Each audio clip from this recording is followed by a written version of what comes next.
आडा पर्दा लाए कर रामानंद बूझनते, दास गरीब कुरंग छवि अधर धार कूदंत, अधर डाक कूदंत। जैसे मर्ग कूद जाकर खड़ाए, कहते हैं आडा पर्दा ला के रामानंद बूझंत। और गरीबदास साहेब जी जो परमेश्वर से परिचित हुए थे, परमात्मा गरीबदास जी को सतलोक लेकर गए थे, उनकी आत्मा को फिर वापस शरीर में छोड़ा था। उन्होंने आंखों देखा और पीछे का और आगे का दिव्य दृष्टि से सब विवरण परमात्मा की महिमा का ये आंखों देखा चित्रण किया। उस आधार से गरीबदास जी कह रहे हैं कि ऐसे कूद रहा रामानंद जी कुटिया में जैसे मर्ग कूद जाग रहे, गुस्से में कि तूने कैसे कह दिया। और कहता है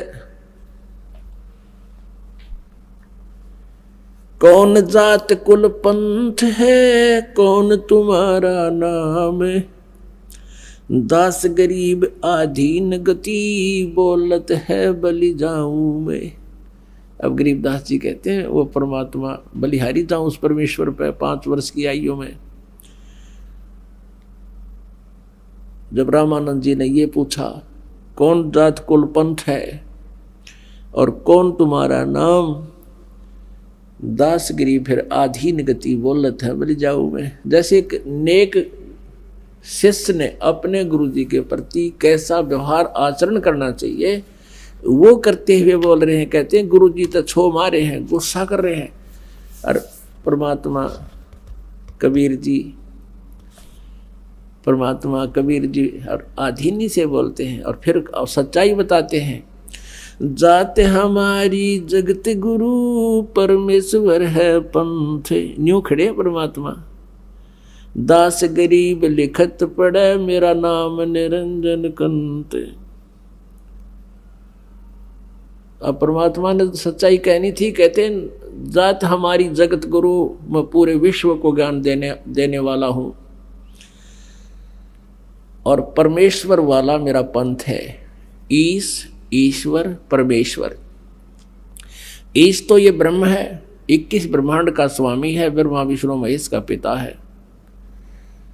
और ईश्वर ये परब्रह्म है जो 7 संग ब्रह्मांड का परमात्मा है, मालिक है, स्वामी है, प्रभु है। और परमेश्वर असंग ब्रह्मांड का स्वामी वो कबीर परमेश्वर है, वो परम अक्षर ब्रह्म है। गीता जी अध्याय नंबर 15 के श्लोक नंबर 16 और 17 में तीनों प्रभुओं का उल्लेख है। सरपुरुष ये ईश है, अक्षर पुरुष ये ईश्वर है। और 17वें श्लोक में 15वें अध्याय के में कहा उत्तम पुरुष है तू अन्य परमात्मा इति उदाहरते। यह लोक धर्म अविश्य विवर्ती अवैश्वर है, वो परमेश्वर है। गीता जी अध्याय नंबर 8 के श्लोक नंबर 1 में अर्जुन ने प्रश्न किया, प्रभु जी आपने जो 7वें अध्याय के 29वें श्लोक में गीता जी में जिस तत्ब्रह्म के विषय में जानकारी दी है कि उसके जानने के बाद प्राणी फिर यहाँ जरा और मरण से छूटने का प्रयत्न करता है, किम तत्ब्रह्म। गीता ज्ञानदाता 8वें अध्याय के 3रे श्लोक में कहता वो परम अक्षर ब्रह्म है। गीता जी अध्याय नंबर 8 के श्लोक नंबर 5 और 7 में गीता ज्ञानदाता कहता मेरी भक्ति करेगा मुझे प्राप्त होगा, तो युद्ध भी कर और मेरी भक्ति भी कर। 8वें अध्याय के 13वें श्लोक में गीता ज्ञानदाता अपना मंत्र बताता है कि ओम इति एकाक्षरम ब्रह्म विवहारण माम अनुसमरण यह परियाति तजन देहम सयाति परमाम गतिम।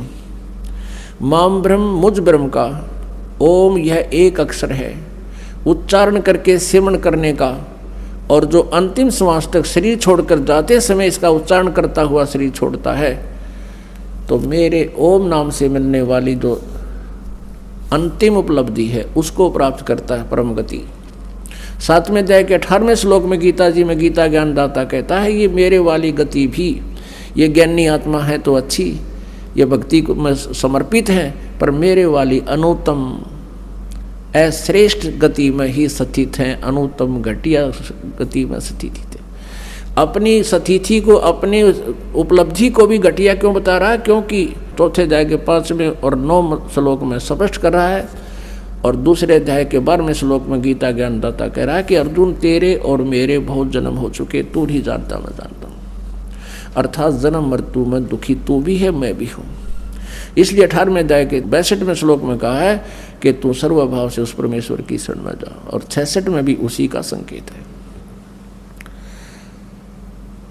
और गीता जी अध्याय नंबर 8 के श्लोक नंबर 8, 9, 10 में गीता ज्ञानदाता अपने से अन्य उस परम अक्षर ब्रह्म की भक्ति के लिए कहता है कि उसकी जो साधना करता है उसको प्राप्त हो जाता है।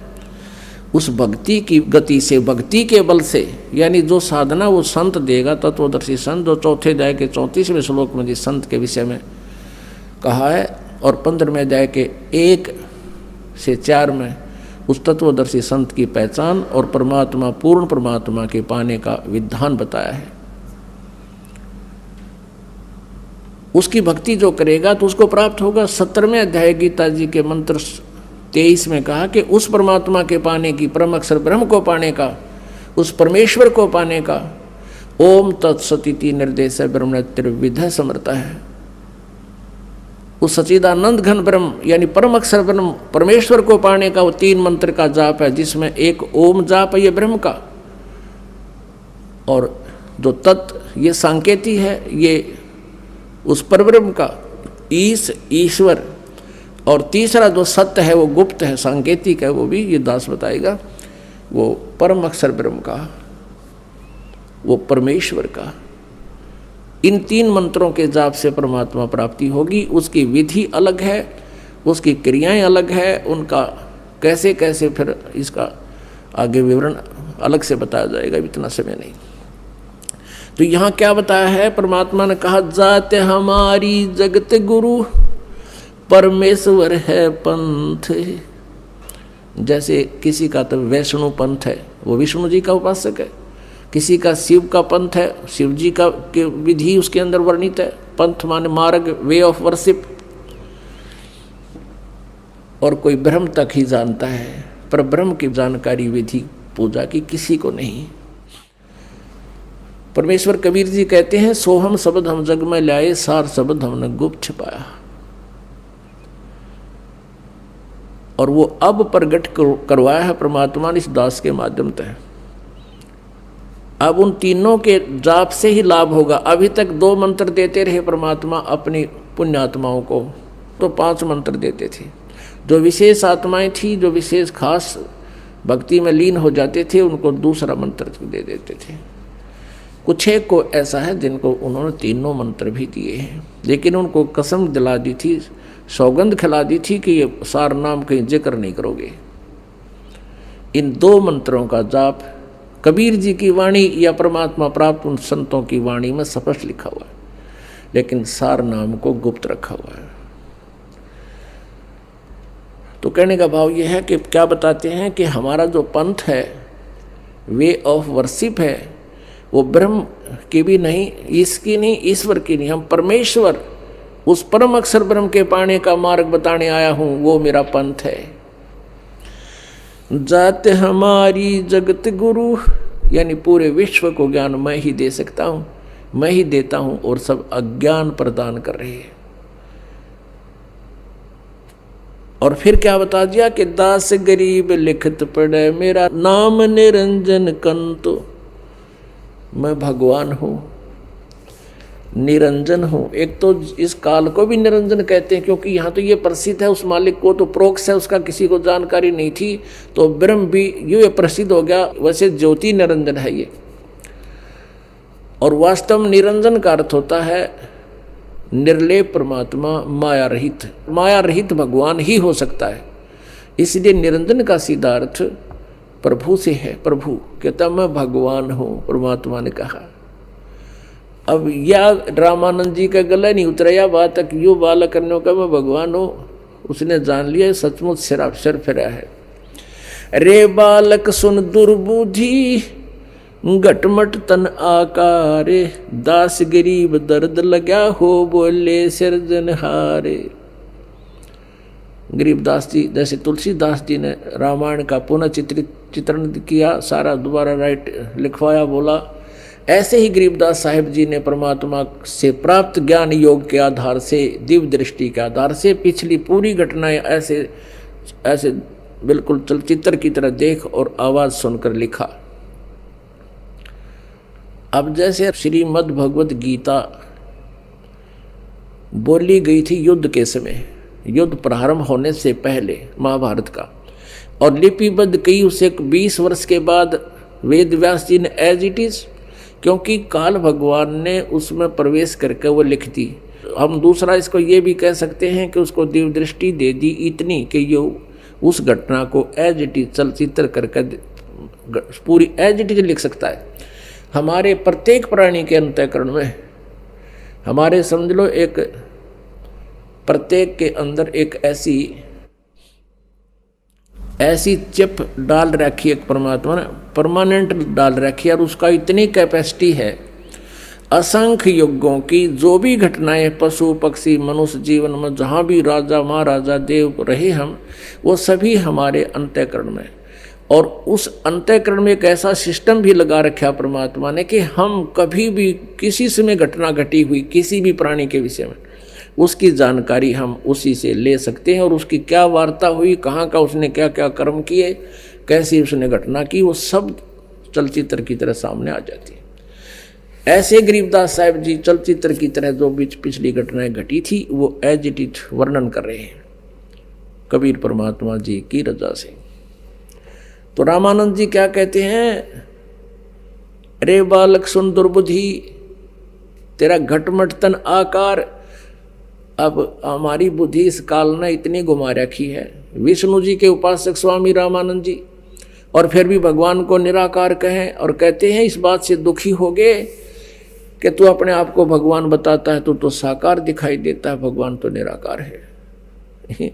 हमारी बुद्धि काल का बिकी हुई थी। तर ये खुद कहता है गीता जी अध्याय नंबर 7 में कि बलवानों का बल और बुद्धिमानों की बुद्धि मेरे हाथ में है, जब चाहे ऑन कर दूं, जब चाहे ऑफ कर दूं। अब जैसे श्री कृष्ण जी की मृत्यु होगी, उनके पैर में तीर मार दिया था विषाक्त एक पारधी ने, शिकारी ने, जो सुग्रीव का भाई बाली था त्रेता में, वो अपना टिट फॉर टेट आधार से विधान से उसने उनको मार दिया। उसके बाद फिर कृष्ण की जितने भी वहाँ यादव की पत्नियां थी, यादव आपस में लड़का मर गए थे, सारे खत्म हो गए थे दुर्वासा के श्राप से।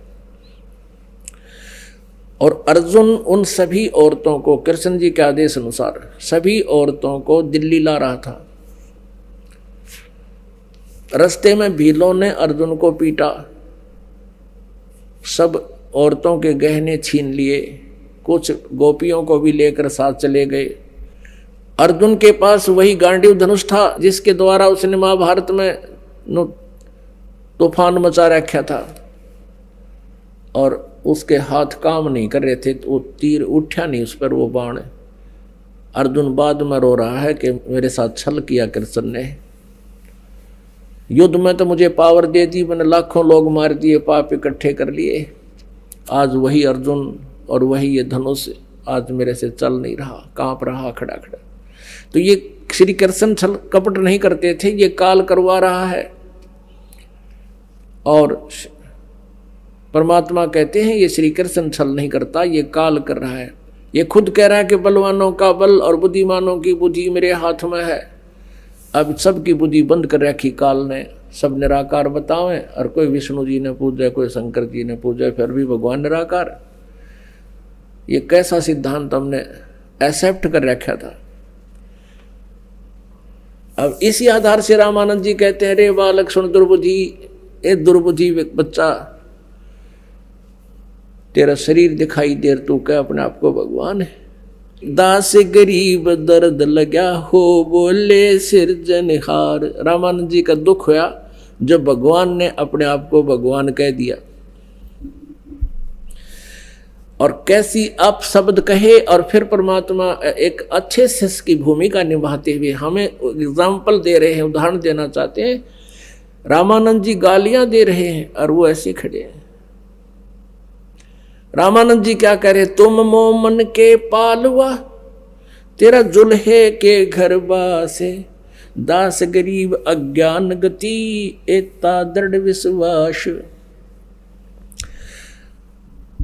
क्या कहता है कि तू अपने को भगवान कहो है अर्थ एक जुलाहे के टुकड़ा पर पलन लाग रहा है और अपने आप ने भगवान कहे तू, यानी इससे घटिया और के बात कहेगा कि तू उसके टुकड़ों पर पल रहा है और अपने आप को भगवान कर, इतनी मतलब दुखी होकर इतने अपशब्द बोल रहा हूं। आगे क्या बोला,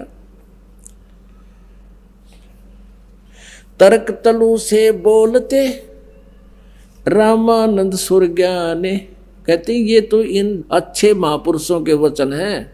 कैसे बोल रहा है वो, कौन, रामानंद जी। तर्क तलु से बोलते रामानंद सुर ज्ञाने, दास गरीब कुजात है आखिर नीच निदान। देख कहां तक अब शब्द बोल दिए कि आखिर में यो कुजात है। कुजात माने इसका माँ का बेरा ना बाप का, नो कह रहे कुजात जिसकी जाति से का पूरा पता ना हो, और आखिर नीच निदान। कहते तो बिल्कुल नीच है, इसीलिए तो अपने आप को भगवान कह रहा है।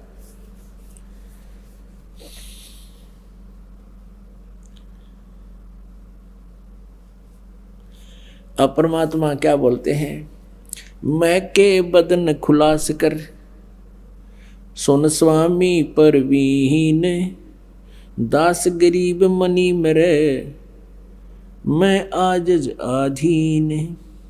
वो तो गाली दे रहे हैं और परमात्मा विनम्रता से और खुश होकर कह रहे हैं, मैं अवगत गत से परे और चार वेद से दूरे, दास गरीब दसों दिशा में सकल सिंध भरपूरे। वो परमात्मा कहते हैं कबीर जी कि मैं वो अवगत हूं जिसको तेरे चारों वेद भी नहीं जानते। वेद भी आखिर में ये कह देते हैं नेति नेति नेति न इति न इति, के हम जो बता रहे हैं परमात्मा की महिमा या कंप्लीट फाइनल नहीं है। इसलिए यजुर्वेद अध्याय नंबर 40 के श्लोक नंबर 10 से 13 में स्पष्ट किया है कि कोई तो परमात्मा को साकार बताता है जन्म लेने वाला, कोई निराकार बताता है वो जन्म नहीं लेता। और कोई जिसने कोई अक्षर ज्ञान ग्रहण कर दिया उसको विद्वान कह देते हैं, और जिसने अक्षर ज्ञान नहीं है उसको अविद्वान बताते हैं। परमात्मा कैसा है, विद्वान और अविद्वान की डेफिनेशन भी वो तत्वदर्शी संत बताएंगे, उनसे सुनो। इससे सिद्ध है कि वेद ज्ञान कंप्लीट नहीं, और वेदों में वर्णित विधि से पूर्ण परमात्मा प्राप्ति नहीं, केवल ब्रह्म तक का ही पूजा विधि और उसकी प्राप्ति का मार्ग है। तो यहाँ परमात्मा कहते हैं मैं अवगत गत से परे चार वेद से दूरे। चार वेदों में लिखी जो महिमा वो तो है तो मेरी, लेकिन उसको पा नहीं सकता मैं मुझे नहीं पाया जा सकता। इस कारण से इन चारों वेदों में वर्णित विधि से मैं दूर हूं, तुम्हारे से दूर इसलिए हूं। और कहते दसों दिशा भरपूर, सकल सब दिशाओं में मेरी ही प्रभुता है। जात पात मेरे नहीं, परमात्मा कहते जाति पाति हम नहीं मानते। और बस्ती है बिन थाम, हमारी जो सतलोक है उसका कोई आधार नहीं, वो अपने आप हमारी वचन से रुके हुआ है। दास गरीब अनिन गति तन मेरा बिन चाम, मेरा शरीर तुम्हारे जैसा चाम का बना हुआ नहीं है। शरीर है शुक्रम कायम ऐसा नाविरम, स्वयंभू परिभू परमात्मा कबीर मनीषी। यजुर्वेद अध्याय नंबर 40 के मंत्र 8 में कबीर मनीषी सप्रियागात शुक्रम अकायम अवर्णम अच्छिद्रम, कबीर मनीषी परिभू स्वयंभू, वो स्वयंभू परमात्मा है जिसका कोई जनक ना हो। तो यहाँ वही कह रहे हैं कि जात पात मेरे नहीं, बस्ती है बिन थाम, दास गरीब अनन गति तन मेरा बिन चाम। ए स्वामी सृष्टा में ये सृष्टि मेरे तीरे, परमात्मा कहते हैं ए स्वामी जी, गुरु शिष्य की भूमिका को भी मेंटेन कायम रखने के लिए कि गुरु के प्रति शिष्य की कैसी भाषा हो, कैसा विनम्रता हो, और सच्चाई भी बता रहे हैं। ए स्वामी सृष्टा में, सृष्टा मीन सृजनहार, सबका सारी सृष्टि के बनाने वाला मैं ही हूँ। और सृष्टि मेरे तीरे, ये सब ब्रह्मांड मेरे ही आधार हैं, मेरे वचन से चल रहे हैं, रुके हुए बने हुए। ए स्वामी सृष्टा में सृष्टि हमरा तीरे, दास गरीब अधर वसु हूँ, अवगत सत्य कबीर। मैं ऊपर रहता हूँ, अधर ऊपर। ओए होए। और यही हमारे चारों वेद बताते हैं। ऋग्वेद मंडल नंबर 9 सूक्त नंबर 86 मंत्र नंबर 26-27 में स्पष्ट किया है कि कबीर परमात्मा वो सतलोक से गति करके अपने तीसरे मुक्ति धाम में रहता है, सतलोक में, और वहां से चलकर गति करके आता, अपनी अच्छी आत्मा को मिलता है, और वो हमारे सब संकटों का मर्दन करता है, और अपने रूप को हल्का करके, अपने रूप को हल्के तेज पुंज का बना करके यहाँ भक्तों को मिलता है करके, और वो ऊपर रहता है। और वो भगवान खुद कह रहे हैं कि ए स्वामी सृष्टा में ये सृष्टि हमरा तीरे, दास गरीब अधर ऊपर बसूं, अवगत सत्य कबीरे। ऊपर रहता हूं और मैं सारी सृष्टि का रचने वाला हूं।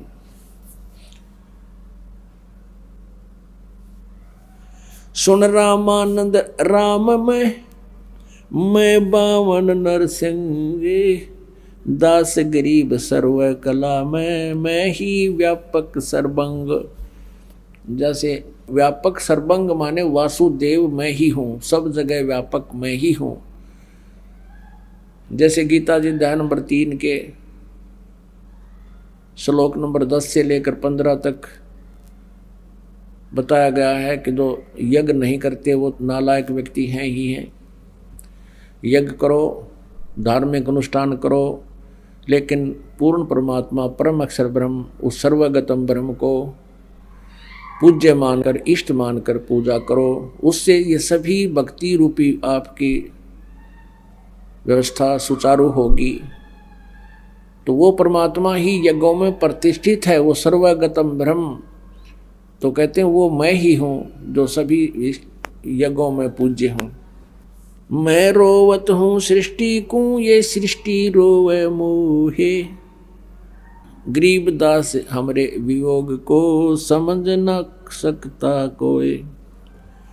मैं रोवत हूँ सृष्टि को, ये सृष्टि रोवत मोहे, गरीबदास इस वियोग को बूझे और न कोई।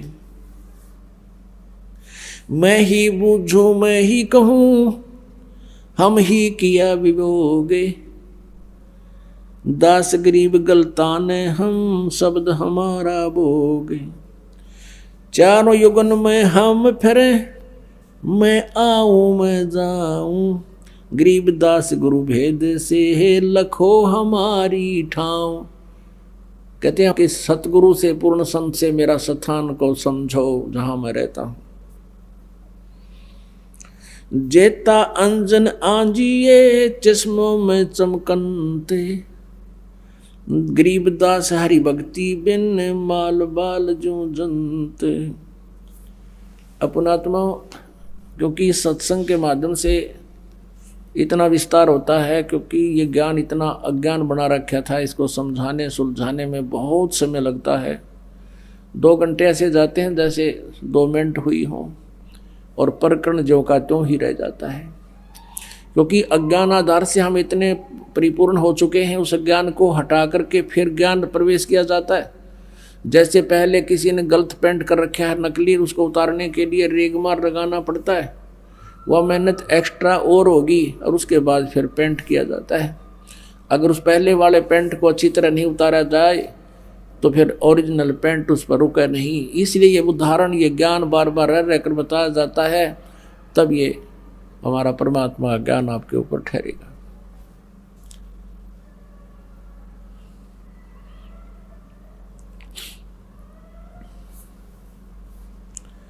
तो क्या बताते हैं कि जेता अंजन आंजिए चश्मों में चमकनते, आप पुण्यात्माओं, सत्संग के दौरान आपका एकाग्रचित होना चाहिए। एक एक के शब्द इस दास के मुख से निकले हैं, इनमें प्रत्येक के अंदर बहुत बड़ा रहस्य और आपके काम की बातें होती हैं।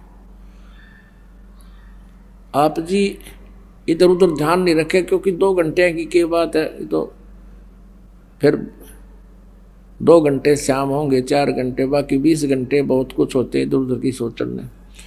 तो अब जैसे ये कई बार बताते हैं, कई भक्तों को शंकाएं भी रह जाती हैं, प्रत्येक को इंडिविजुअली नहीं बताया जा सकता, ना समाधान किया जा सकता। सत्संग इसलिए किया जाता है सामूहिक तौर पर, आपको कुछ ऐसे गूढ़ रहस्य भी साथ में बताए जाते हैं जो आपको आवश्यक है। अब इसमें क्या शब्द आया है कि जेता अंजन आंजिए वो चश्मों में दिखनते, अंजन माने माया। जितना भी अंजन यानी भक्ति रूपी जो शक्ति तो ग्रहण करेगा, भक्ति धन, भक्ति माया, वो तेरी आंखों में चमकेंगी। आपकी आंखों के सामने जैसे हमने ये अंधेरे में भी दिखती हैं, और ऐसे बहुत से कुछ ऐसे अलग सी वस्तु दिखती है जो आप जी को भी दिख रही है। जिन्होंने नाम ले लिया 2-4 महीने, 6 महीने, साल, 2 साल हो गए जिनको, उनको ये प्रकट होना शुरू हो जाती है। आँखों के सामने थोड़ी सी दूरी पर ऐसे तार से नजर आएंगे, बहुत ज़्यादा और भी काफ़ी क्रियाएं अपने आप दृष्टिगोचर रहती। वो क्या है, हमारी जितनी भक्ति अंदर, हमारी भक्ति बढ़गी, उसका लेवल है, उसका प्रतीक है कि आपकी भक्ति इतनी हो चुकी है। और एक भक्त, कई बार कुछ भक्त ऐसे मिले, वो कहने लगे जी मेरी आंखें खराब होगी, आँखें के आगे काला काला दिखे, तार से दिखे, और डॉक्टर को भी दिखा, डॉक्टर बोला ऑपरेशन करा ले। मैंने कहा भाई ये तार जो है, ये जो भी तुझे दिखाई दे रहा बेटा, है तेरी भक्ति का प्रतीक है, और ये हमें भी दिखाई देते हैं। ये ना दिखे फिर भक्ति है नहीं तुम्हारी।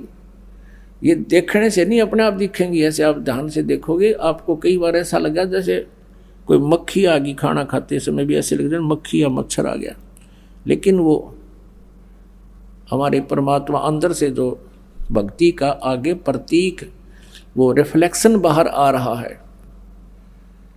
और ये सूक्ष्म शरीर ऐसा ही होता है, और ये भक्ति का प्रतीक भी उस नूर से ही हमारा ये लेवल बता रहा है। तो इस प्रकार चिंतित नहीं होना। बहुत से ऐसे भक्त हैं, एक कहने लगा जी मैं तो घर से बाहर नहीं निकलूँ, देखूँ जब मैनू दिखन लग जाए, मैंने डर गया कदे भूत हो। पुण्यात्माओं, पहले इस दास को बचपन से ही ये थोड़ा सा दिखाई देता था, ये पूर्व जन्म की जो कोई संस्कार डिपॉजिट रह रहा था ना, तो खोजिए पता नहीं कहाँ कहाँ देवता बन कर, राजा बन कर, और वो थोड़ा सा दिखाई देता था। ज़्यादा से ज़्यादा 1 इंच की लंबाई होगी, एक ही था वो, यानी इतनी ही शेष कमाई बची थी इस कलयुग में। वो पूर्व जन्म की डिपॉजिट भक्ति की पुण्य कमाई थी। और ये दास ये सोचा करता मेरी आंखें कुछ कमज़ोर हैं, इसलिए ये कुछ दृष्टि दोष है। जब उपदेश लिया, नाम लिया, 5-6 महीने के बाद देखा तो ये तो और गणा बढ़ गया। 1 साल के बाद तो विघ्न हो गया, और ज़्यादा बढ़ गया। मैंने सोचा बड़ी बात दिक्कत आई। तो गुरुजी उसमें वृद्ध बहुत थे, 104-5 वर्ष की आयु हो चुकी थी हमारे पूज्य गुरुदेव जी की। उनसे ज़्यादा समाधान नहीं करा पाया करते, क्योंकि और भी बहुत भगत थे। हमारा नंबर भी देर से आता था, कभी आता कभी नहीं आता था। तो एक दिन दाव लग गया, और दास ने यही प्रकरण उनसे कहा कि गुरुदेव ऐसे ऐसे, पहले तो ये छोटा सा था, अब ये बहुत बढ़ गया, लगता आँखें और वीक हो जाएंगी। तब वो हंसे, कहने लगे बेटा ये तो तेरी भक्ति बढ़ गई, और यही तो प्रतीक है। आज तक मेरे को किसी ने नहीं बताया कि मेरे साथ ऐसा है जो आज आपने आकर बताई है। इसे से दया भक्ति ना करते बाकी के। और ऐसा ही था उनके पास, कोई माया मांगना होता, कोई बेटे मांगना आया करता, कोई कार, कोई ठीक, और वहाँ भी नाम ले लेते, और फिर माता ही घंटी बजाते, विष्णु देवी पर भी जाते, वो सारे थारा ये समझ माई होता, कर्म बिगाड़ देते। ठीक है ना, उन्हें कुछ दिखा था, और क्या दिखना था। अब रामानंद जी ने सोचा भाई वो छोटा सा बच्चा बात करे इसी काटे की, कि मेरी छाती में लगे हैं, ये आत्मा में ठेस पहुंच रही है, बहुत कॉन्फिडेंस से बोल रहा है। परमात्मा कहते हैं गोता लाऊं स्वर्ग में मैं जा बैठूं पाताले। कबीर साहब कहते हैं, गरीबदास जी उसको बता रहे हैं, गरीबदास ढूंढता फिरूं हूं हीरे माणिक लाल।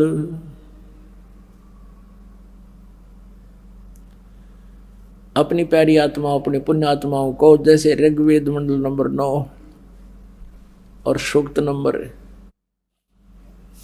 86 मंत्र 26-27, ऋग्वेद मंडल नंबर 9 सूक्त 82 मंत्र 1, 2, 3, ऋग्वेद मंडल नंबर 9 सूक्त 20 मंत्र 2 मंत्र 1 में।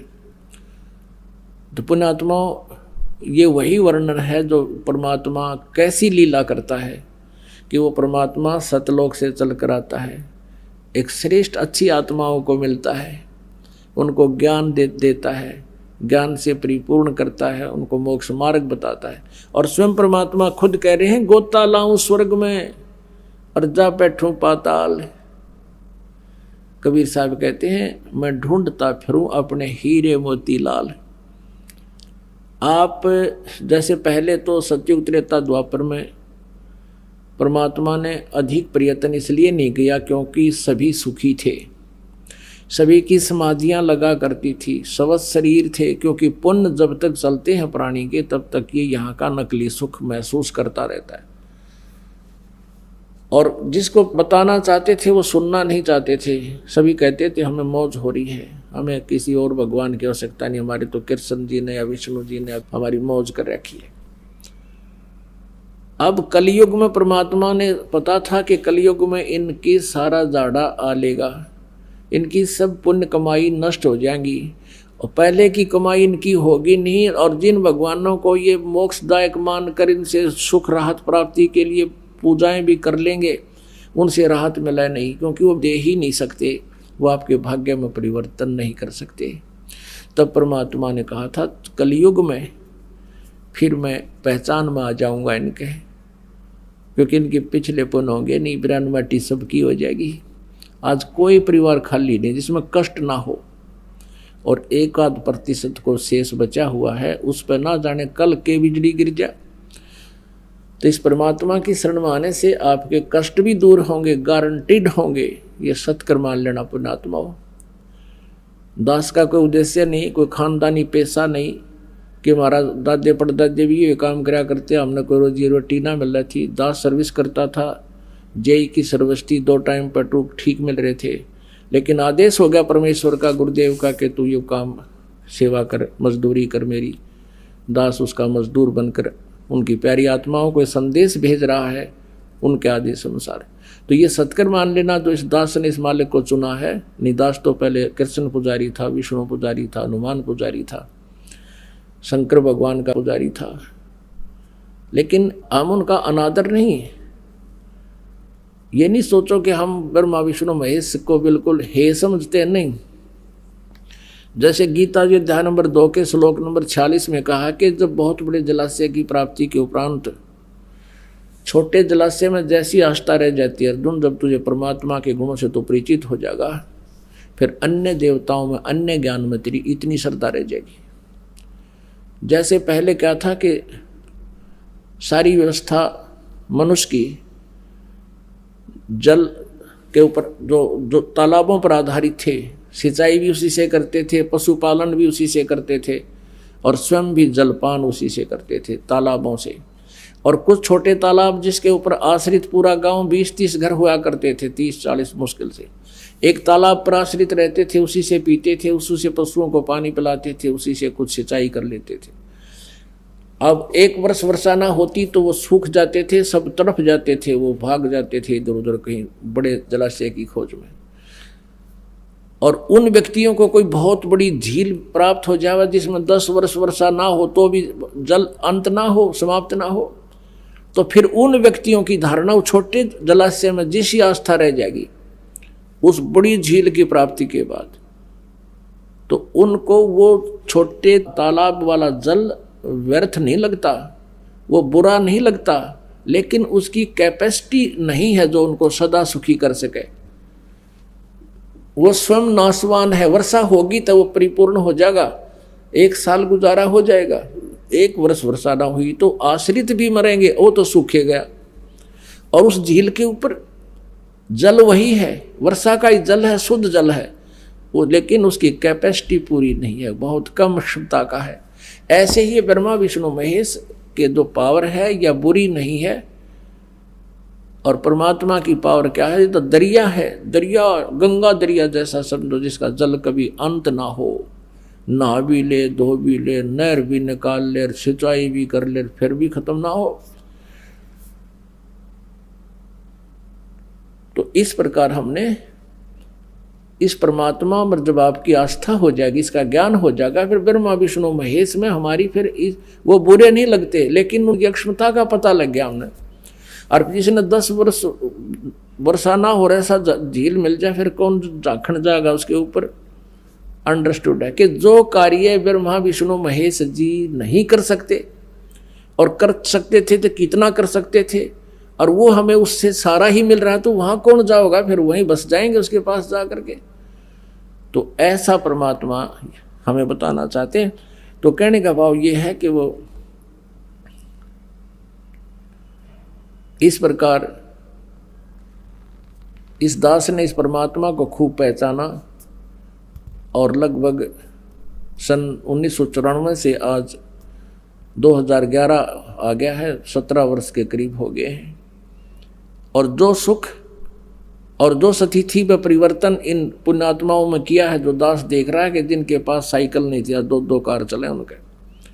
अब ये तो वैसे ही, ये तो आपको यहाँ की सुविधा तो ऑटोमेटिकली मिलेंगी इस भगवान की भक्ति से। जिनको तुम भटक रहे थे, इससे को ऊपर सारा डिवोट हो रहे थे, माया कमाने के लिए हुकंड करो, कुछ भी हो जाओ, वो करने न तैयार थे, ये तो आपको इस भक्ति से मालिक आप व्यवस्था करेगा, किसी तरह भी करे, और 1 नंबर का धन देगा आपको। कैसे देगा?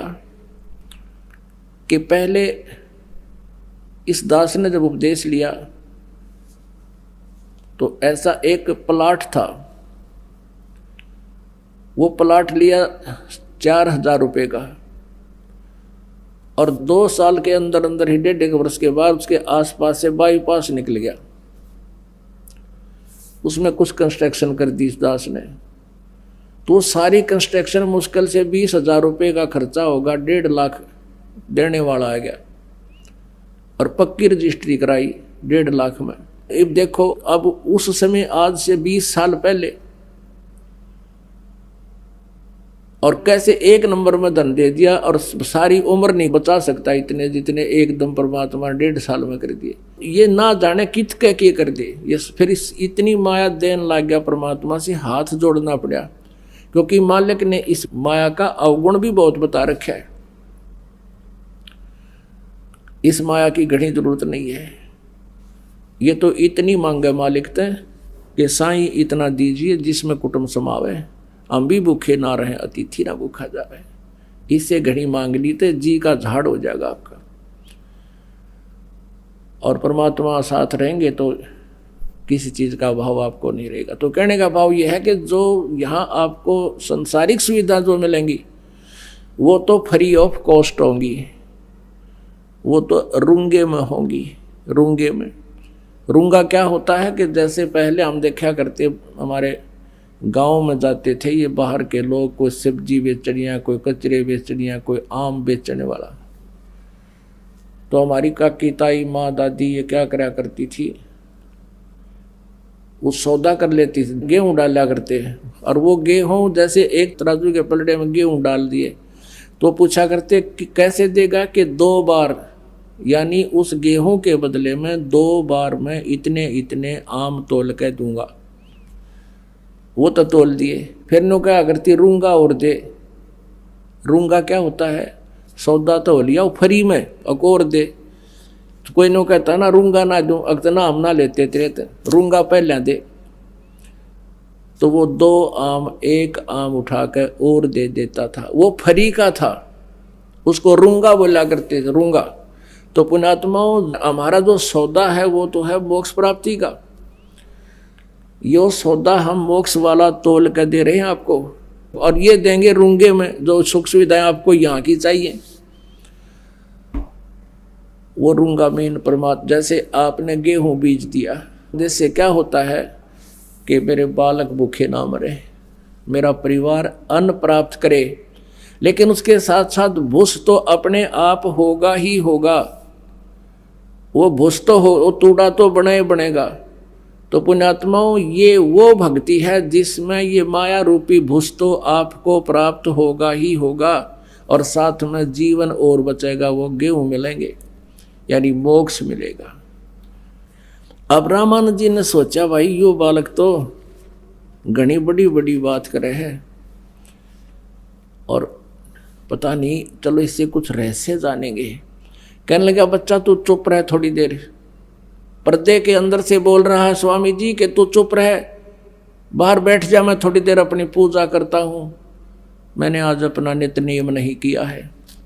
उनका नित्य नियम ये था कि वो वैसे कर्मकांड तो करता था, लेकिन मानसिक करता था। कर्मकांड कैसे होते हैं? जैसे भगवान विष्णु की मूर्ति कोई पत्थर पीतल या जैसी भी श्रद्धा से वो बनवा लेते हैं, उनको सुबह उठकर भगवान के सब कपड़े उतार कर स्नान कराते हैं, स्वच्छ जल से नहलाते हैं मूर्ति को, और स्वच्छ कपड़े ताजे पहना देते हैं, नीचे से धोती बांध देते हैं, और कपड़ा कुर्ता पहना देते हैं, और मुकुट रखते हैं, और साथ में एक कंठी एक मनके की, तुलसी के एक मनके की एक कंठी भी गले में डालते हैं, और तिलक लगाते हैं भगवान के। एक वैष्णो परंपरा की जो सारी क्रिया उसमें करते हैं।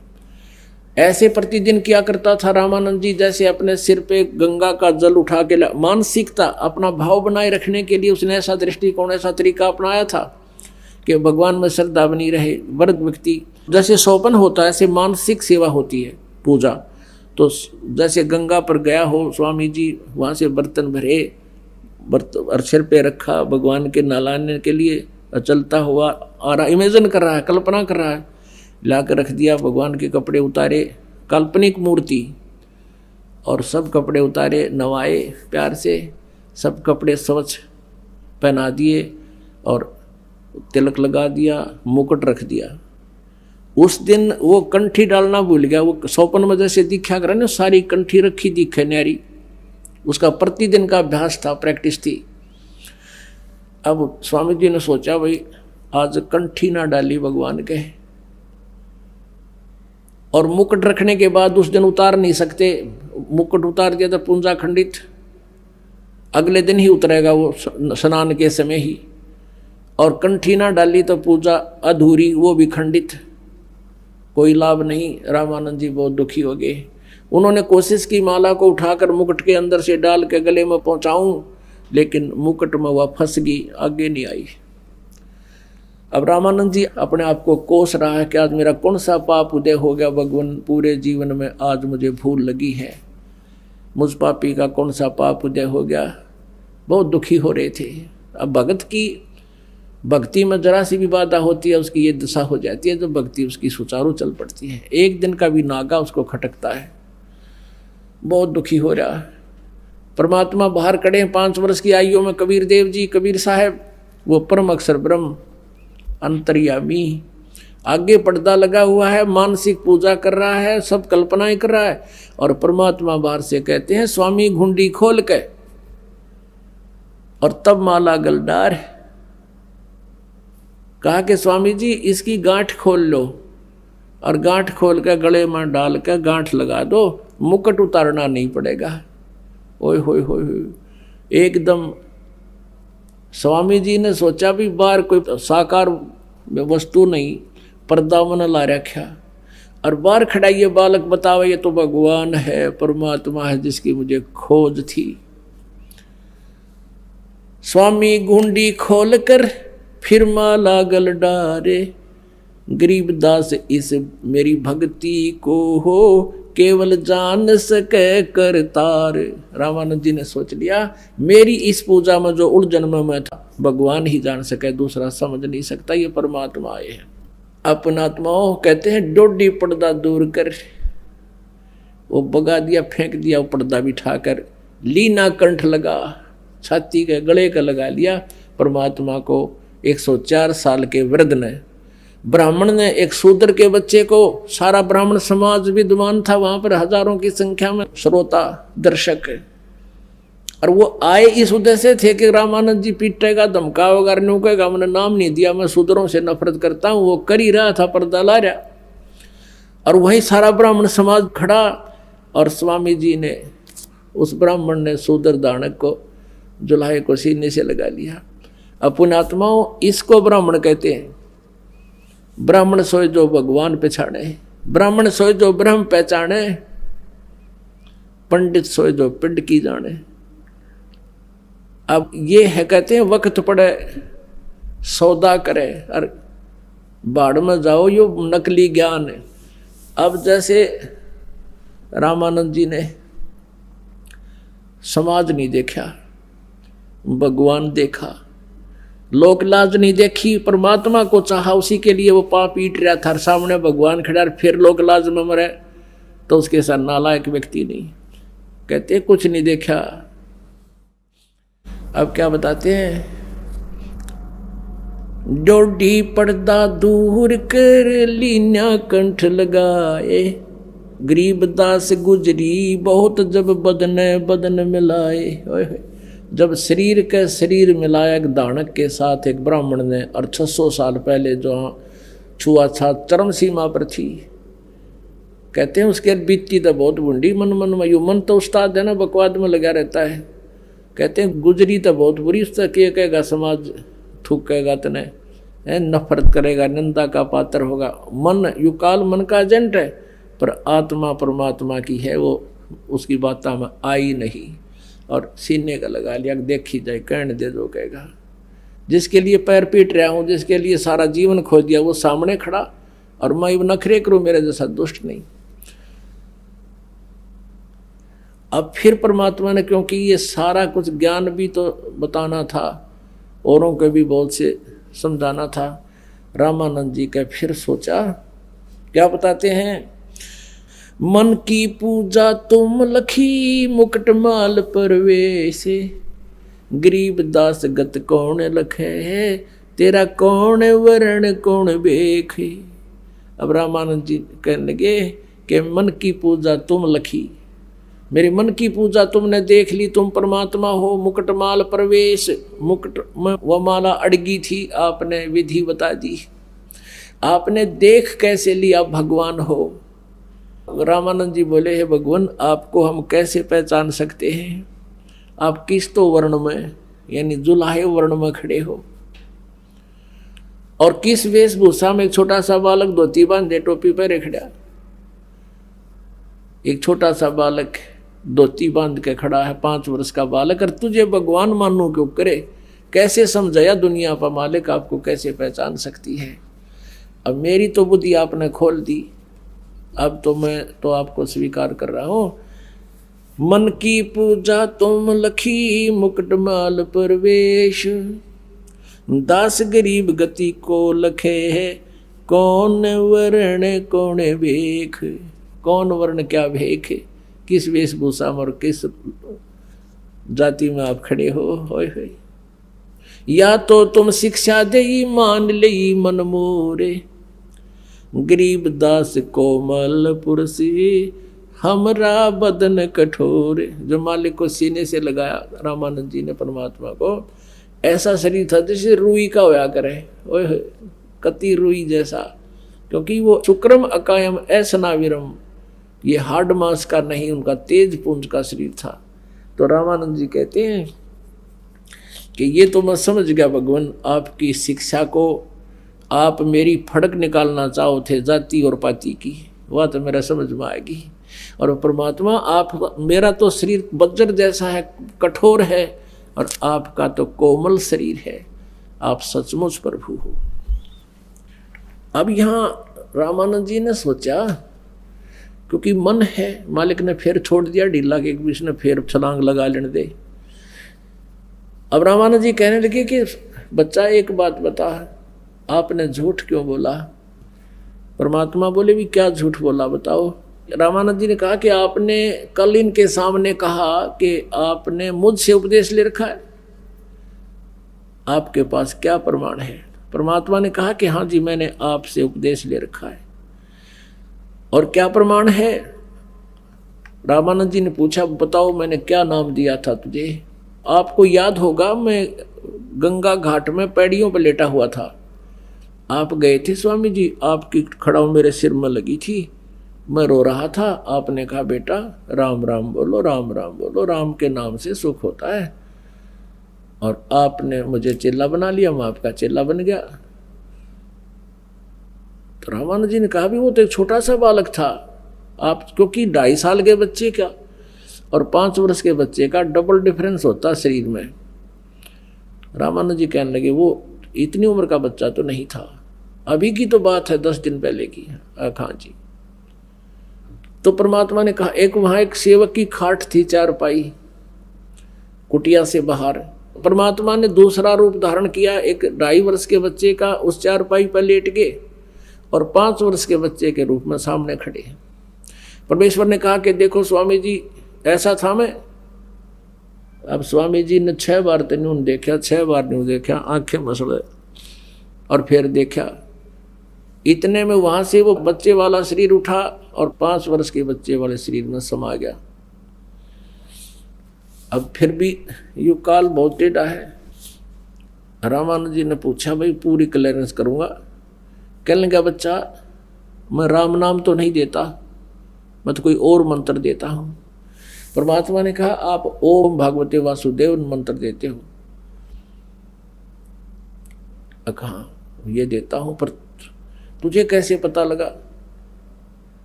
अब ये तो कहने की जरूरत नहीं रही। परमात्मा ने कहा कि ये स्वामी सृष्टा में सृष्टि हमरे तीर।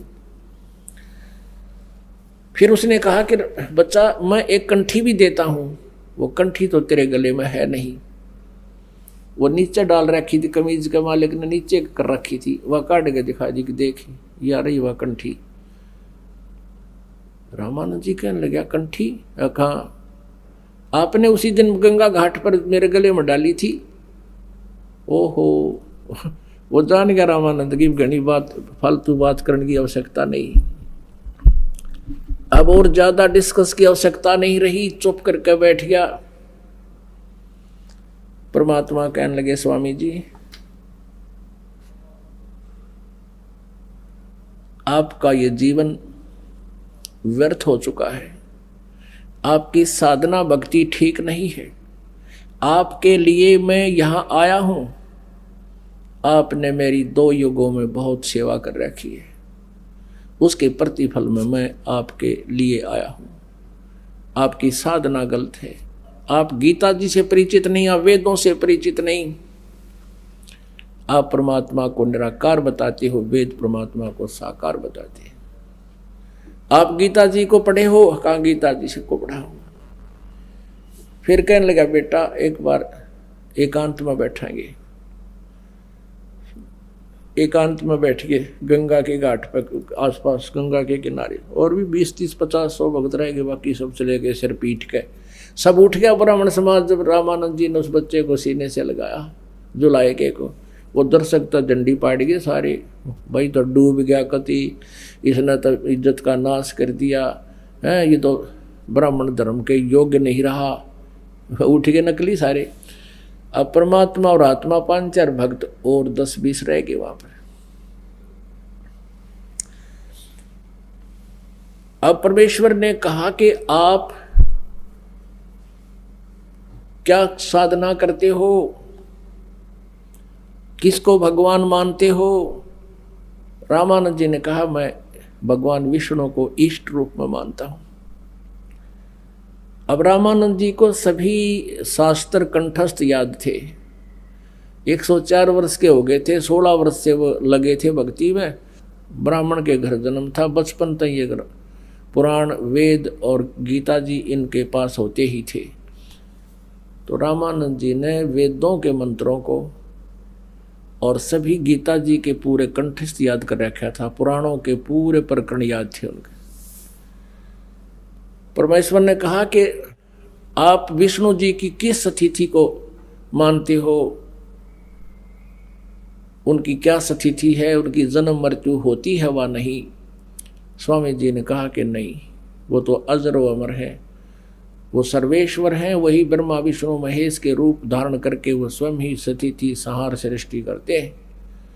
परमेश्वर ने कहा कि श्रीमद् देवी भागवत तीसरे स्कंद में भगवान विष्णु स्वयं कह रहे हैं, दुर्गा की स्तुति कर रहे हैं 123 पृष्ठ पर, वर्तमान में 123 पृष्ठ पर, और गीता प्रेस गोरखपुर से प्रकाशित में वर्णन है।